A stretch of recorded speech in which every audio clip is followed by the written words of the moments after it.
wanting to experience more, and knowing that we're not meant to do this alone.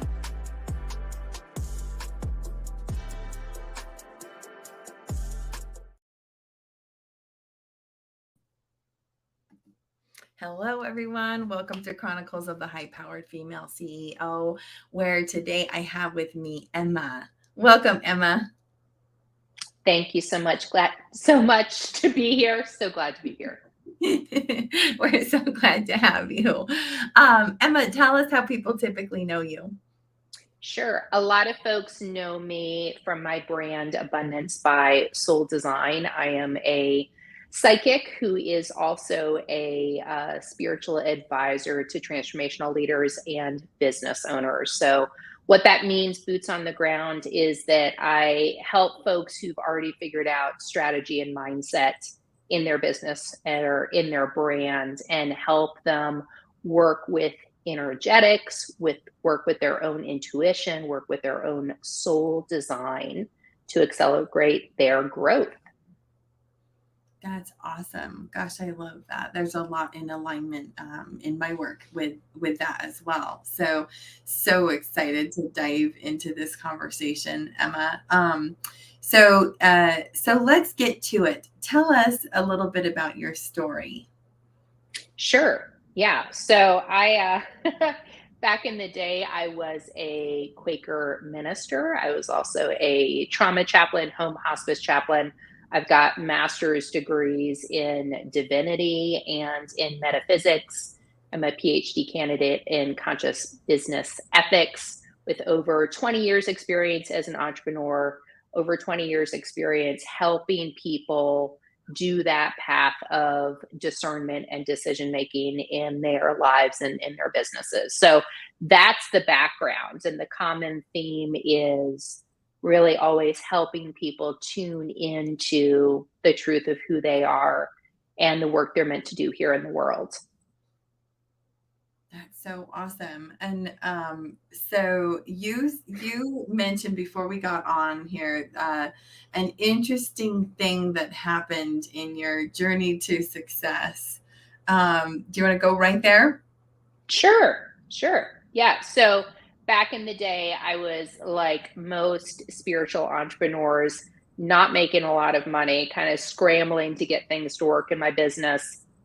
And I had learned all the strategy, learned all the mindset, was doing all the right things to grow my business.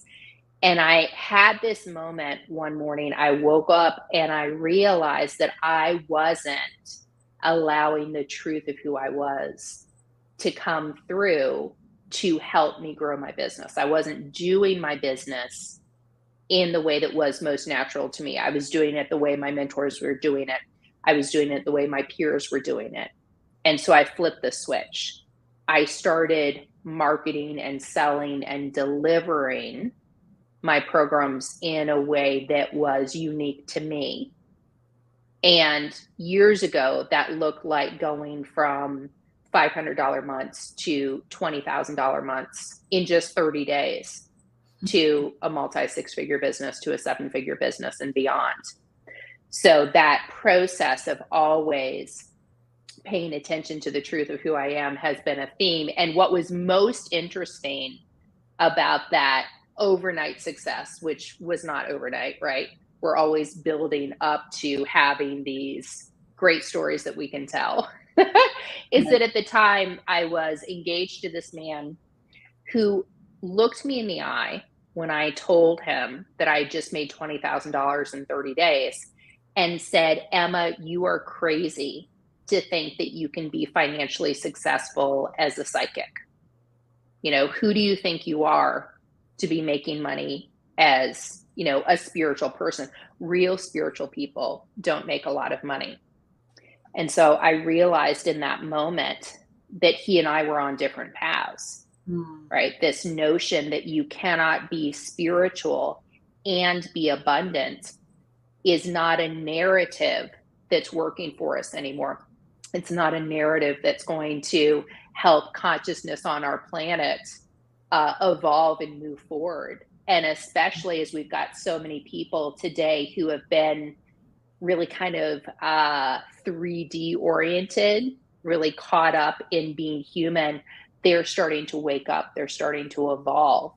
And they need folks like us who are more spiritually oriented to help guide them when they're making business decisions, when they're making decisions that are impacting our economy. We need more consciousness. And so I realized that the path that I was on was to help evolve our consciousness as a people. Isn't that the truth? I love that. Gosh, I really, really resonate with that. So what the crap did you do about that relationship? I mean, because that's the kind of thing, like, I think this is so pertinent because that's the kind of thing that we often don't hear, right? That's the kind of story that it's like, Right. and then I had to lose people along the way because they like literally hated me for my vision, didn't just not support it. Like they were, outright going to put me down and going to try to stop me. And that story is not unique, I don't think. Different iterations, right? But of the same story. What did you do?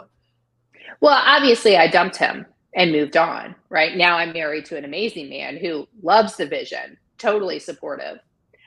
But yeah, I had to be willing to be alone. And that is a theme that I see for my more established clients, who've got multi 7-figure businesses, that theme of isolation, that feeling alone, that feeling like, how can I be a transformational leader if I've never felt so lonely in my life? Or if I'm not liking my life anymore because I've evolved beyond everyone who I know. Yeah, it's super common. Yeah, so true. So, gosh, so that's great, and I feel like there's probably just still space to sort of honor that for people, because it's not always, it's usually never easy, is it? Right. Yeah. And, the first step is admitting you have a problem, right? If you are established as a transformational leader, established as a business owner, established as a visionary, and you're saying to yourself, my life and my business aren't fun, fulfilling, satisfying, life-giving to me, admitting it is the first step, which seems like, that you think about the 12-step program in Alcoholics Anonymous, but it's actually the same thing, because what I see is a lot of these leaders who are not willing to admit how they're actually feeling and just trying to ignore what their intuition, what their inner voice is saying, and move forward because they've become quote unquote successful, or because they have a big brand or a big business already. So true. So someone like you who really supports people with their businesses, and you made those shifts early on, I always find that interesting. I'm the same way, where it's like, if I actually try to do it out of alignment with myself, it won't work.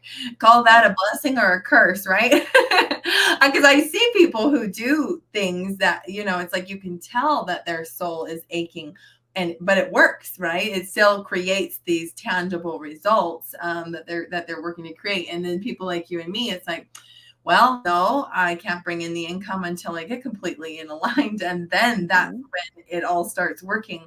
So like, paint a picture of what your day looks like right now, because it sounds like you've really worked hard to create a fulfilled life. So what does that look like as a 7-figure business owner? Yeah, there's a lot of freedom. I'm very much a lifestyle entrepreneur, if you're familiar with that term. So a day always begins with journaling, with spiritual practices, with tuning in to what is my soul desire, what does the soul of my business desire in terms of growth or moving forward, and listening to that, and of course acting on that as soon as I get the intuitive hits. It always involves movement. I do high intensity interval training. I walk my dogs we live on a mountain where I can have the dogs off leash. So we do that in the mornings. Mornings are very much my time for inner reflection, for tuning in. Afternoons are more public facing, like this kind of interview or meeting with clients. doing Voxer support, doing marketing and outreach. And then evenings and weekends are off. I work Mondays through Thursdays, the first 3 weeks of each month. So I have 18 weeks off every year because I also take the entire month of December off. Beautiful. Gosh, I love that. How did you, well, actually, what I really want to ask you then, Emma, is what excites you now that you've created this beautiful, like, it's not super high pressure, you have the time off you want, like, what's your next level for you? Like, what is that? Yeah, so that's really interesting because that's something that I've really been tuning into a lot this year. Last year, I got really clear that it was the year for us to have our dream house. So we actually bought a house in the spring of last year, gutted it down to the studs, rebuilt it, doubled the size. We just moved in a couple months ago. So that was a big vision for me. That was like the penultimate vision that I had for myself in my life at that time. And now I have that. And I have a husband who I adore. I have a lifestyle that I adore. I have all of the things, right, that I could possibly want. And it's okay. So how do you continue to grow? How do you continue to up level once you have all of the things that you desire? And it's really about for me, it's about tuning into where is the fun in this. So fun is everything from walking alongside a client and helping them in that process of self-discovery. That's super fun for me. Helping them become a version of them they've never experienced before. Fun for me is walking on our mountain every morning now that it's spring and seeing what's popped up overnight. So it's little things. It's not big momentous goals anymore, which is fascinating. I didn't realize that I would get to a point in my growth where the little things have become so much more precious to me. Isn't that profound? Because it always comes back to that. I was literally just speaking with someone last night and saying that that's when I feel the truth of who I really am. It's like little things, like seeing the freckles in my kid's face, like really seeing them, or, or orgasms, or like the simple stuff, Yeah. Barefoot being outside. fully present. Yeah, exactly. I love that. Gosh, that's great. So at this stage in the game and having like pioneered your own path, do you feel like, is there any aspect of you that you still struggle to allow to come forward? Oh, that's an interesting question. I'm sitting with that.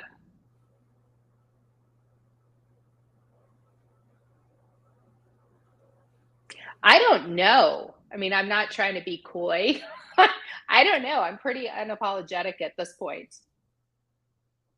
That's so cool. I think that matters. Like, I think that's like we have to do that excavating and full permission work to create that success. So I think that's huge. To be able to say, like, I don't know. I feel like I'm me. Yeah. Maybe you don't know how profound that is, right? Like most people don't say that. Emma, Really? Oh, okay.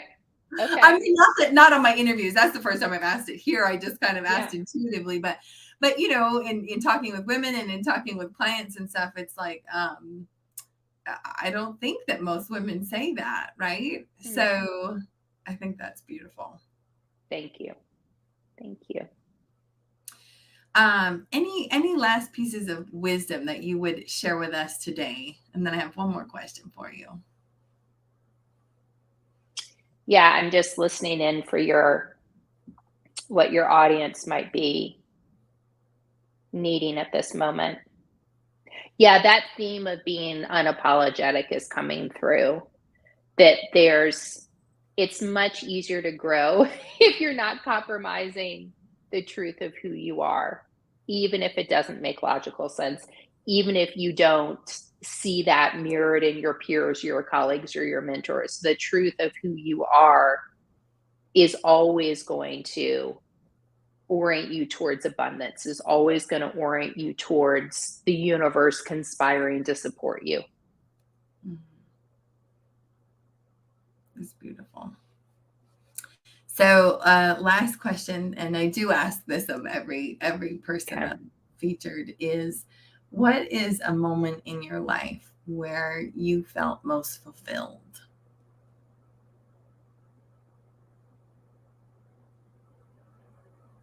Mm-hmm. Yeah, I think it was the day that we moved onto this mountain.